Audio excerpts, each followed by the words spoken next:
जी नमस्कार दोस्तों, मैं हूं चंदन भारती और आप देख रहे हैं सिटी न्यूज। इस वक्त की सबसे बड़ी खबर बिहार से आ रही है। पूर्णिया के निर्दलीय सांसद पप्पू यादव पर आयकर विभाग ने नोटिस भेजा है। आखिर क्यों नोटिस भेजना पड़ा है पप्पू यादव पर? पप्पू यादव लगातार समाज सेवा करते हुए दिखते हैं, खुलेआम नोट को बांटते हुए दिखे हैं, लेकिन इस पर क्या मामला है आखिर, इस पर जानने के लिए हमारे सहयोगी पत्रकार चितरंजन जी हैं। चितरंजन जी, जो अभी जिस वक्त की सबसे बड़ी खबर है कि पप्पू यादव जो कि हमेशा चर्चा में रहते हैं, विवादों में रहते हैं, उन पर इनकम टैक्स का नोटिस आया है। देखिए, दरअसल चंदन जी, हम जानकारी इकट्ठा कर रहे थे। अभी पप्पू यादव ने एक पोस्ट किया है, ट्विटर पे, एक्स पर पोस्ट किया है और उन्होंने साफ तौर पर लिखा है कि मुझे इनकम टैक्स का नोटिस मिला है। ज्ञात हो कि वैशाली जिले के नया गांव, जो पूर्वी पंचायत अंतर्गत मनिहारी गांव जो थी, वह बाढ़ में बह गई थी और काफ़ी लोग वहां प्रभावित हुए थे बाढ़ से। ऐसे में पप्पू यादव को जैसे ही सूचना मिली, वीडियो उन्होंने देखा, वे उस गांव में पहुंचे। चुनाव से पहले की बात है ये।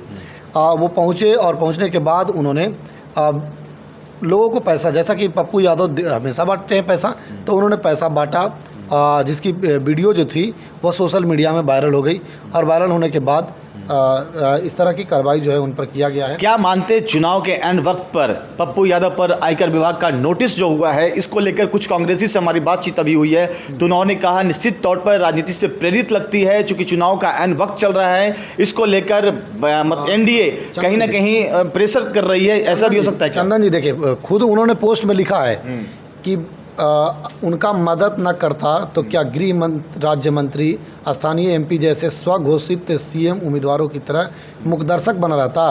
उन्होंने सबसे पहले लिखा है कि बाढ़ पीड़ितों की मदद में रुपया बांटने को अपराध बताया है, तो यह अपराध है, तो मैं हर वंचित पीड़ित की सहायता का अपराध सदैव करता रहूँगा। उन्होंने कहा है कि मैं आगे भी बांटता ही रहूँगा।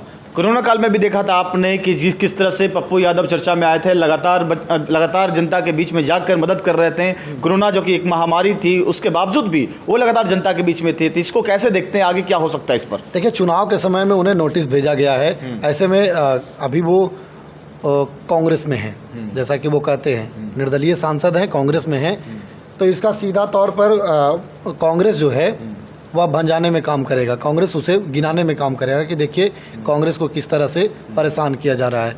तो कहीं ना कहीं चुनाव के वक्त पॉलिटिकल माइलेज दोनों तरफ लेने की कोशिश की जाएगी। एक तरफ एनडीए की ओर से कि आयकर इतना पैसा कैसे आ गया, एक तरफ इंडी की ओर से कि भाई डिस्टर्ब किया जा रहा है, ये भी हो सकता है। बिल्कुल, देखिए, पप्पू यादव हमेशा पैसा बांटते हैं। कहाँ से पैसा बांटते हैं, जब उनसे पूछा जाता है तो वो घुमा फिरा करके बातें करते हैं। लेकिन ये पॉलिटिकल माइलेज, जैसा कि आपने कहा कि पॉलिटिकल माइलेज तो दोनों पक्षों से लिया जाएगा। एनडीए गठबंधन आरोप लगाएगी कि भाई पैसा इतना आता कहाँ से कि वो बांटते हैं। इधर पप्पू यादव कहेंगे कि भाई चलो गरीब का मदद हम करते हैं, तो गरीबों को मदद सरकार तो करती नहीं है, और अगर हम करते हैं तो हम पर नोटिस करवाती है। देखिए, पप्पू यादव पर जिस तरह से आयकर विभाग का नोटिस आया है, इसको लेकर गहमा-गहमी का माहौल पूरे बिहार में बना हुआ है। एक खबर पूरी सर्कुलेट हो रहा है, वायरल हो रहा है कि पप्पू यादव जैसे व्यक्ति पर आखिर इनकम टैक्स ने क्यों नोटिस किया है। खैर, ये तो सरकारी अमला है, सरकारी मामला भी है, सरकार का है। आखिर किस तरह से जो मतलब किस आधार पर किया गया है तो जांच का विषय है। लेकिन बहरहाल जिस तरह से लोगों का कहना है कि पप्पू यादव समाज सेवा करते आए हैं और इनकम टैक्स जिस तरह से नोटिस भेजी है, क्या पैमाना है, बहुत सारी चीज़ है जो कि सरकारी होते हैं।